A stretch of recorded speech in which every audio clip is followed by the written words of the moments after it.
Hello everyone. Today I've got a slightly reckless but genuinely fun idea. Reviving an old modem that's pretty much beyond saving. Unlike in my previous videos, where the circuit board usually gets pushed into early retirement, this time we're keeping it. Not because it works, but because tossing it out would just create another piece of e-waste sitting around for decades. So instead of letting it gather dust in some forgotten corner, we're going to turn it into something a little more creative. At the very least, it deserves one final moment to contribute before it officially enters permanent retirement. And you know, sometimes these worn-out gadgets surprise us more than anything brand new. So let's see whether we can squeeze a bit of life out of it today, or at least enjoy a few minutes of constructive chaos together. After opening up the modem's casing, we move on to the most delicate part, working with the signal section. Instead of rushing into tiny solder points, and then wondering why the soldering iron keeps aiming for your fingers, we'll prepare our wires and locate the two connection points of the signal receiving section. Our goal here is simply to extend the connection, making it easier to route the signal outward, for example toward a coaxial cable. And of course, everything should be done slowly and carefully. Old circuit boards tend to be as sensitive as anyone who's repaired too many gadgets in their lifetime. In short, we're not restoring the modem to its former glory. We're just giving it an extended arm, so working with the signal outside becomes far less cramped. Kind of like putting on reading glasses, it doesn't make you smarter, but it sure makes things easier to handle. Before moving on to the next step, we'll put the modem's cover back on securely, returning everything to its original place. It's a small step, but an important one, kind of like zipping up your jacket before going outside. Simple, obvious, and surprisingly easy to forget. Closing the cover not only protects the circuit inside, but also prevents us from accidentally touching something we definitely shouldn't be touching. A gentle press, a satisfying click, and the modem suddenly looks like it hasn't been on our operating table just moments ago.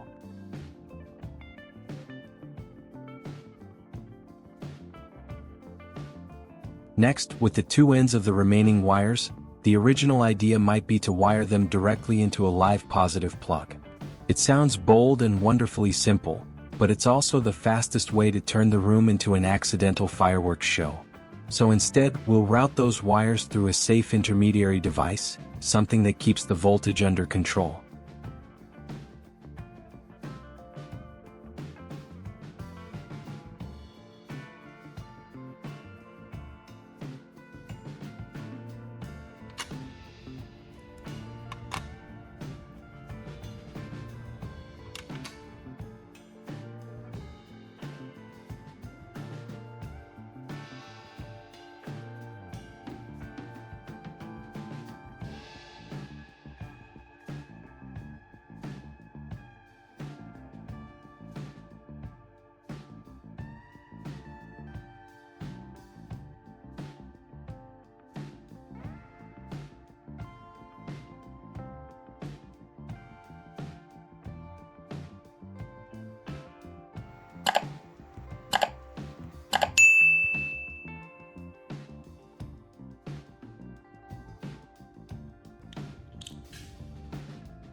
To keep this positive side plug from dangling around and getting in the way, we'll secure it right on top of the modem's cover, making the whole setup tidier and easier to manage.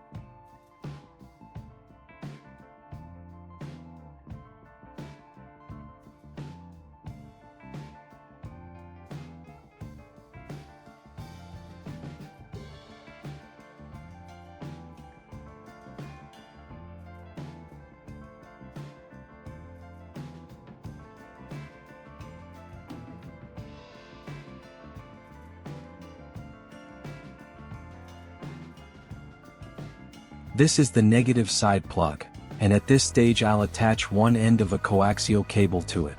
The idea here is to keep the setup looking clean and consistent, making it easier for us to work with in the next part.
At the other end of this coaxial cable, I'll attach a straight F connector and a 90-degree F connector.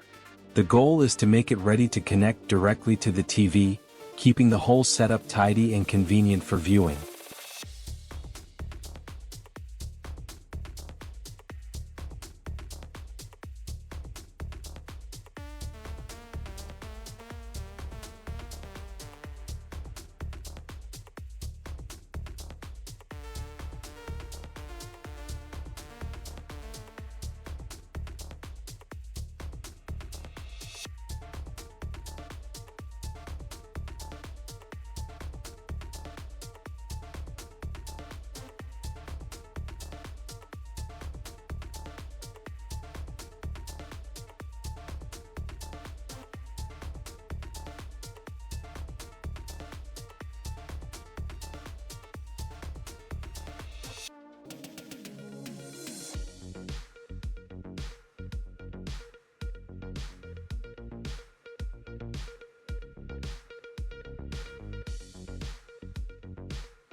And just like that, our simple little antenna is officially complete. I'll admit, I can't wait any longer. This thing has me excited like a kid who just finished building his first model car. Alright then, let's take it straight to the TV and see how our creation performs. Don't get too impatient, everyone.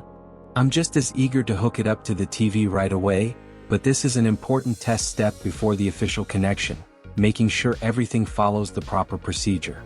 It's also a way to show that I'm completely transparent. No shortcuts, no tricks, just the full process.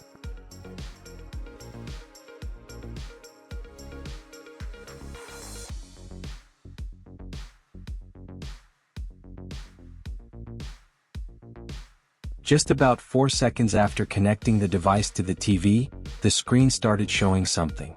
But we can't jump to conclusions yet. Let's wait a little longer to see how the results stabilize, because those first signals can sometimes be a bit wobbly.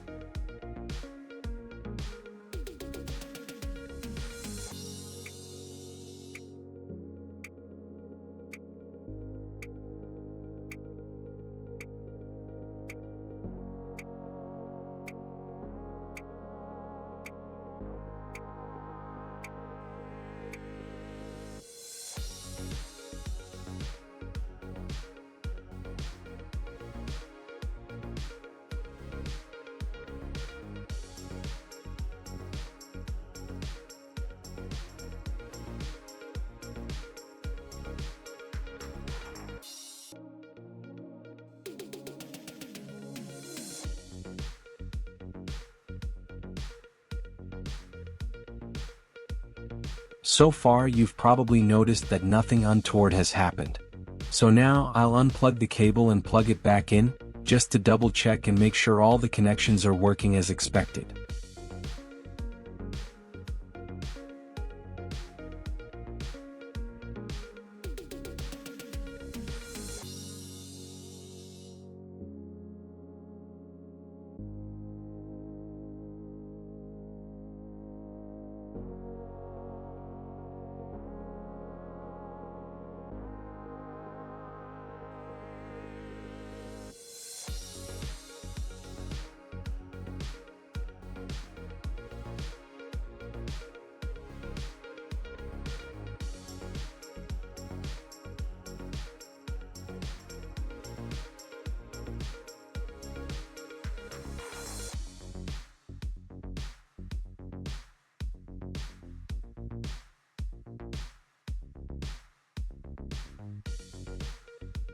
I can confidently say that our project has been a success.